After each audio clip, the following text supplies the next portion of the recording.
Now, for a bit of context, last weekend was Liberation Day in Holland, and many cities were having festivals to celebrate. Most of these festivals have free entrance, so they tend to crack down on people bringing their own food and drinks to increase profits from beverage sales. A mate of mine lives within the area where the festival is taking place though, so usually we drop our booze at his place and retrieve it during the festival.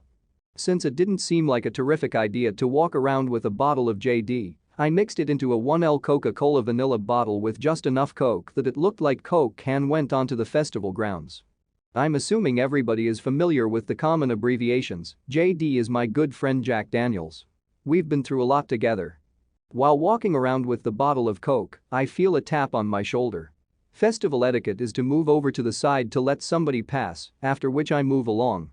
I suddenly feel a hand grabbing my shoulder and trying to pull me back, so I turn around and I'm faced with a typical Karen. Where'd you get that? Pointing at the bottle. Me. Brought it from home. Can my kid have some? Me. Not wanting everybody to know I had booze on me. They sell Coke over there, you can buy your kid a fresh cold one. They don't sell vanilla Coke there, and he doesn't like the regular one. He wants yours. Holds out a hand. Me. If he doesn't like the regular one, I'm pretty sure he won't like this any better. Meanwhile, the kid has started squealing about how he's thirsty and wants that one, and starts giving me a demanding stare. Me. Okay lady, I'm going to be honest with you. Half of this bottle is whiskey, and I don't think it's a good idea to give the kid whiskey. You're lying. You just made that up so you wouldn't have to share with my baby. Now give it to me.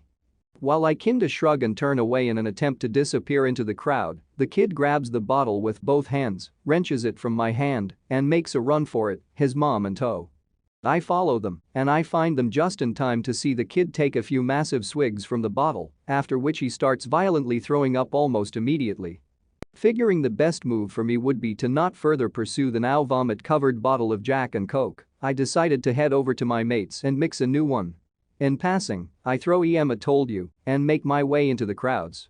Within seconds, charges me and starts attempting to take a swing at me. You poisoned my baby security.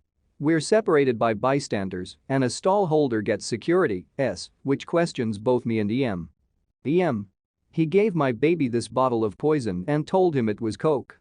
I want him arrested. Sir, what's in this bottle? Me. A pre-mixed whiskey and Coke, somewhat on the generous side with the whiskey. And why did you give that to a kid? Me, I didn't sir. I was mostly planning on getting smashed myself, to be fair. They thought it was Coke, wouldn't believe me when I told them it was booze, and snatched the bottle from me. What you're seeing here is just a result of the kid taking a drink before I was able to stop him. At this point, bystander chimes in, confirming that he saw the kid snatch the bottle from my hand, although he hadn't heard the conversation. Security tells the mom to not pull that crap again, to take her still crying kid to the first aid post, and instructs me to be more careful with the next batch I'm inevitably about to make. So this woman hasn't heard of strep throat, herpes, or just a common cold? Mono is a good one too. Especially since it's contagious after you are over it for months. Next time try filling it with Fireball instead of JD. See how the kid likes it then. OP. To be fair, I also hate Fireball. I like security guards, they seem chill. But for real, why do parents demand drinks food to be shared? So many diseases can be passed along this way, not saying you have one OP, but like come on. My daughter, 16, who is part of the LGBTQ community, likes to dress in a very androgynous boyish way. This is okay, she has always been like this, and this year she has been free to express herself. A few months ago she got a pixie cut, which looks amazing on her. When the Super Mario movie came out, she went to see it at the cinema with some of her friends. I wasn't there, so this is the story she told me.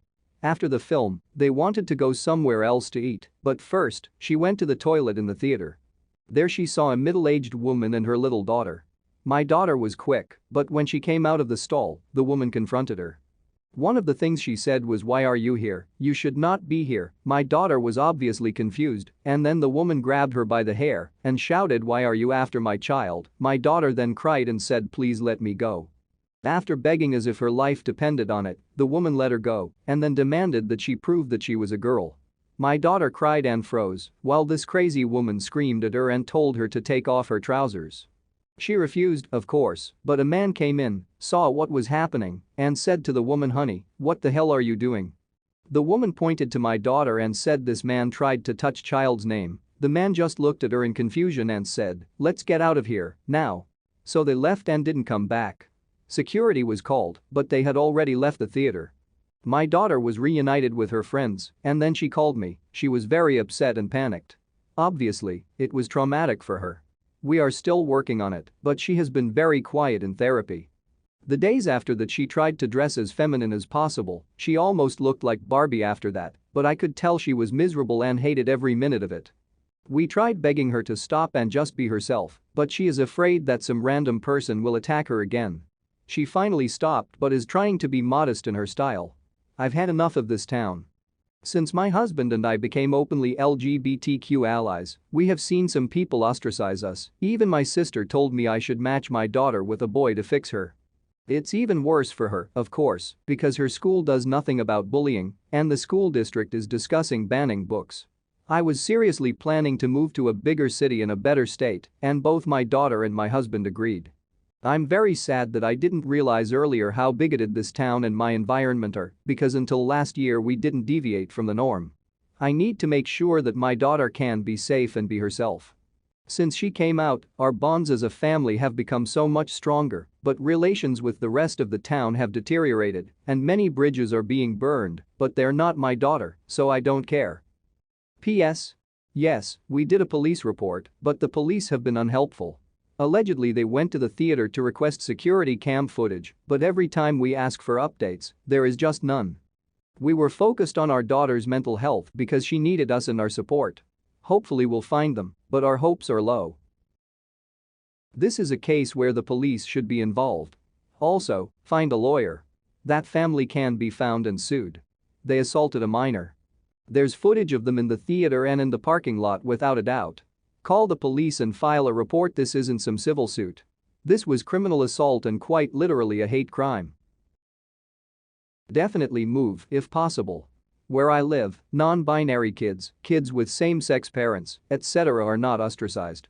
These places are out there. I'm so sad your family is dealing with this hatred. It's absolutely appalling. I'm so sorry. Her demanding your daughter to strip is closer to the molesting accusation. Your daughter was literally trying to exist. I hope everything is okay and I hope she can recover. Try finding a therapist that is LGBTQ friendly or even one that says they provide services for those who have experienced trauma due to being queer if you can. That might help your daughter feel more comfortable. You're doing amazing. I wish my mom was as cool and supportive as you. So I, 26F, was sitting on a bench finishing my lunch break when a random woman came and sat next to me on the bench. She has a toddler in a stroller. I'm getting up to walk away and she says, "Excuse me, could you just watch my child for 2 minutes whilst I pop into the shop? It's really hard to get the buggy in there." I felt bad, but sympathetically I said, "Sorry, I'm just going back to work, but this is a fairly safe area. Maybe you can keep the buggy outside and bring him, the kid, in with you?" The shopkeeper would keep an eye on the buggy through the window. She looks at me and says in a really mean tone, "But you only work just next door. I can tell from your lanyard, it only takes a couple of minutes." So I just said sorry and went to walk away as I'm literally 2 minutes towards the end of my break when she said, "You probably would have upset him anyway with the state of you." I didn't respond and carried on walking, but it made me feel crap, and on top of this, I would have genuinely not minded helping if it wasn't for the fact that A, I'd have someone breathing down my neck for being laid off break, and B, I know the shopkeeper in the area well and have seen countless people leave pushchairs, mobility scooters, etc. outside. It seems so odd that a mom would ask a stranger to watch her child like that. But you got to love the insult at the end, which makes the request even stranger. To me, you did the right thing here. Seriously. I will never understand people that do this with their kids. It only takes about 10 seconds for a child to get abducted. Why on earth would you purposely leave your child with a complete stranger on the street? Some people aren't fit to be parents. I'm sorry, but the court ordered me to have no contact with children. But maybe I can make an exception for you? I'm sure it will be fine. Look eager and hopeful. While rubbing your hands together,